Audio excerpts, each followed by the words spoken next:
because otherwise we're just going to end up passing a bunch more bills that are really bad for Iowans. Well, the sooner we get out of here, the better, before they do any more damage. And unfortunately, tomorrow they're going to do more damage. They are planning to do their medical abortion bill. It's on the blue calendar. I was told by the majority leader that they do plan on doing it. And I brought Beth here today to kind of take any questions you may have on that, so I'll turn it over to Beth. Well, thanks for being here. We are still dead last in the number of OBGYNs per capita here in this state. We have close to 42 labor and delivery units in the state since 2000, and we're in desperate need of more reproductive health care and in the state. However, this bill doesn't do anything to help that, and in fact puts challenges in front of our providers, asking them to do more and report more and ask more questions. And it's basically two medications. It does not address any of the other medications that Iowans may get through mail order. You know, examples might be a GLP-1 or a Viagra. None of those are addressed, just the two medications that a woman might take for an abortion or a miscarriage or for other purposes.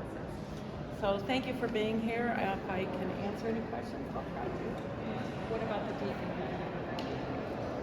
My understanding is Representative Deacon is not here today, wasn't here yesterday. They did what we call a double barrel. So there are two amendments, strike after amendments on the bill. One strikes the bill, next one strikes the entire amendment and just changes a very small thing. It repeals the piece that they should have repealed in the first amendment. It's a trick to make it so nobody else can amend the bill. We would have amended it with our constitutional amendment to guarantee the right to reproductive health care. Do you think the bill would really do anything to, I guess, achieve what Republicans say their goal is of stopping abortion funds from being held? I think mostly what it does is it's going to shame women who have a miscarriage, because it's going to create a lot more question around miscarriages, and doctors and physicians will be required to ask more questions about what they did to possibly cause them. Women are already very, very guilty, feel very, very guilty about a miscarriage, needlessly so. They happen to most women, and so by putting that on, but to specifically answer your question, probably not. I haven't seen the latest version, but do you still have the concerns about tracking of information and reporting that sort of thing? They have taken out most of the reporting, and they did take out the doctors must lie to their patients about reversing that abortion. So they took out the two most serious pieces, but it's still a bad bill. Does that address the HIPAA concerns that Representative Srinivas raised in committee then? Yes, she got that, those reporting requirements out. Any other questions? Any other questions regarding shutdown? Because I have no answers.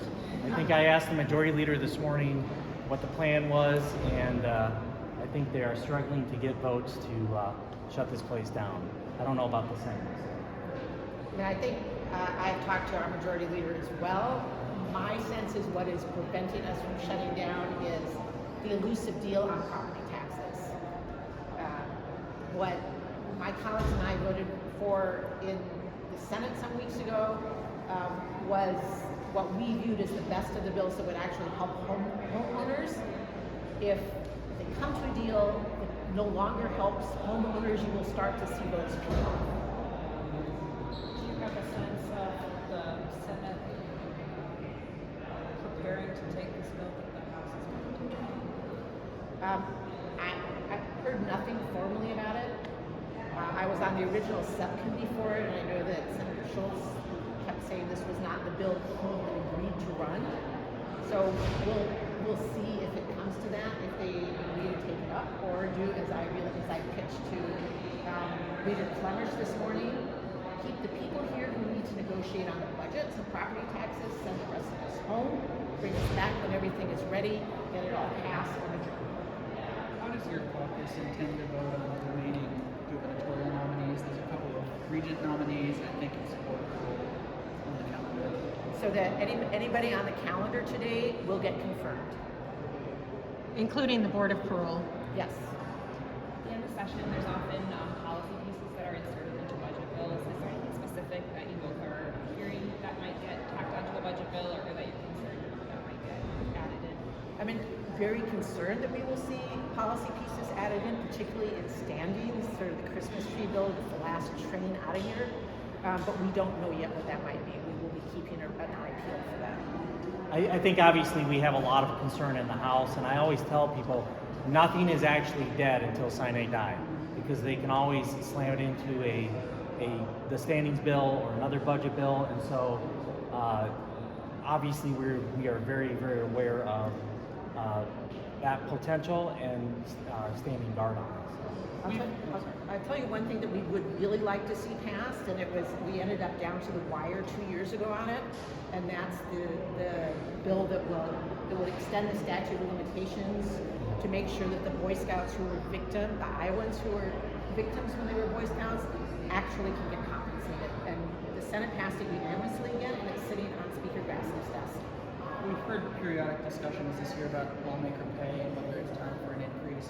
Every time the speaker has talked about that, he said it needs to be a bipartisan thing. Have you had any conversations with him about that? I have not had conversations, and we have not had conversations within the caucus, but I anticipate that there is a need to do this and that there will be bipartisan support for it.